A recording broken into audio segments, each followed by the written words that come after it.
మనం ఈరోజు తెలుసుకుంటున్నటువంటి బుక్ పేరు తెలుగులో నక్షత్ర మిత్రులని అనువదించున్నారు.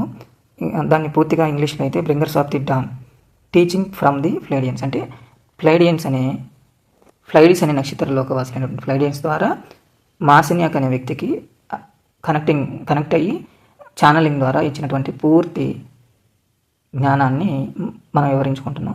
చాలా గొప్పగా ఉంటుంది. ప్రతి ఒక్క సెంటెన్స్ కానీ ప్రతిదీ కూడా చాలా గొప్పగా ఒక గ్రంథాలయంలాగా ఎంతో ప్రేమతో, ఎంతో ఆనందంతో కొత్త విషయాన్ని తెలుసుకునే విధంగా ఫీల్ అవుతూ ఉంటాం. ఇది మాసినిక్ గారు ఎలా ఆ జ్ఞానాన్ని అంతా ఛానలింగ్ ద్వారా ఎలా సేకరించారు ప్లైడియన్స్ నుంచి, వాళ్ళని ఎలా సిద్ధం చేశారు ప్లైడియన్స్.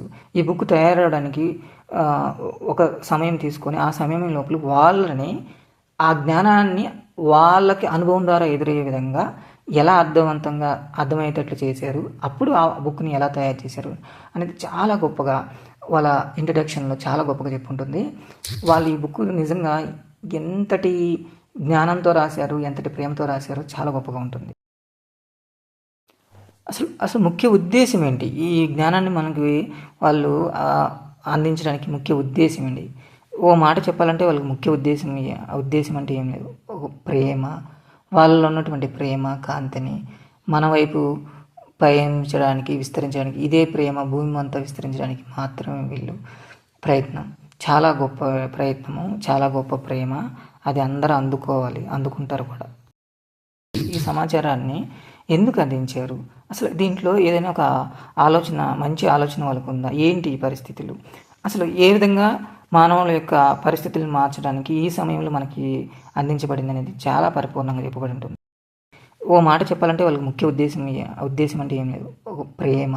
వాళ్ళలో ఉన్నటువంటి ప్రేమ కాంతిని మన వైపు పయనించడానికి, విస్తరించడానికి, ఇదే ప్రేమ భూమి అంతా విస్తరించడానికి మాత్రమే వీళ్ళు ప్రయత్నం.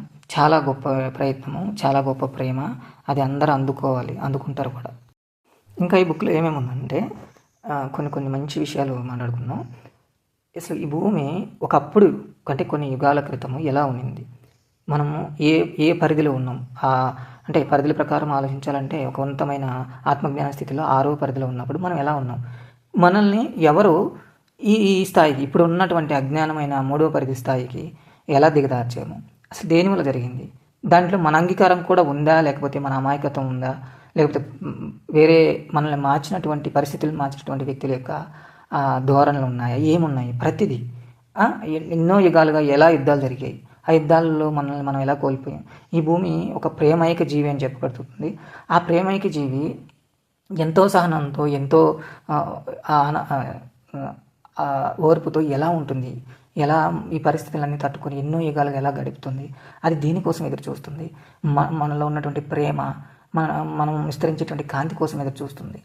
ఇవన్నీ చాలా గొప్పగా ఆ ఫ్లైడియన్స్ నిజంగా ఈ బుక్ చదివేటప్పుడే ఆ ఫ్లైడియన్స్ యొక్క ప్రేమ కాంతి అనేది మనం సృష్టిస్తుంది.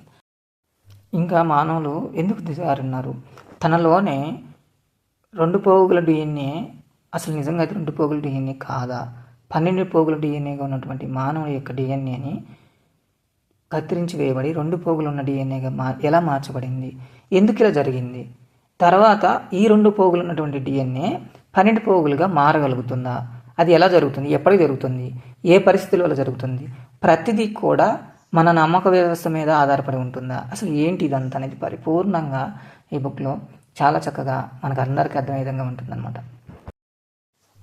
ఇంకా గొప్పగా చెప్పబడింది ఏంటంటే అసలు ప్రాథమిక సృష్టికర్త ఏంటి, మనం ఎవరమే, మనం ఎందుకు వచ్చాను, ఈ సమయంలో ఇక్కడ ఎందుకు జీవించుకున్నాం, మనం జీవిస్తున్న ప్రతి పరిస్థితులను మనం అంగీకరించి వచ్చామా, అది అనుభవం ద్వారా ముందుకెళ్ళడానికి నేర్చుకున్నాం. ప్రతిదీ కూడా మన సమూహం అంతా ఎందుకున్నాము, ఈ స్థితిలో ఈ పరిస్థితుల్లోని ఇక్కడ ఎందుకున్నాము, ఇది చాలా గొప్ప సమయమా, భూమి ఒక మార్పుకి లోనయ్యే సమయమా, ప్రతిదీ కూడా వివరించుంటుంది. చాలా గొప్పగా ఉంటుందన్నమాట.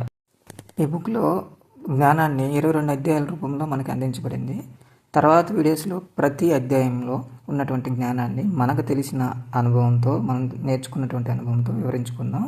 చాలా గొప్పగా ఉంటుంది జ్ఞానం. ప్రతి అధ్యాయము ఒక అపురూపమైన గ్రంథాలయం లాంటిది, ప్రతి సెంటెన్స్ కూడా ఒక గ్రంథాలయం లాంటిది.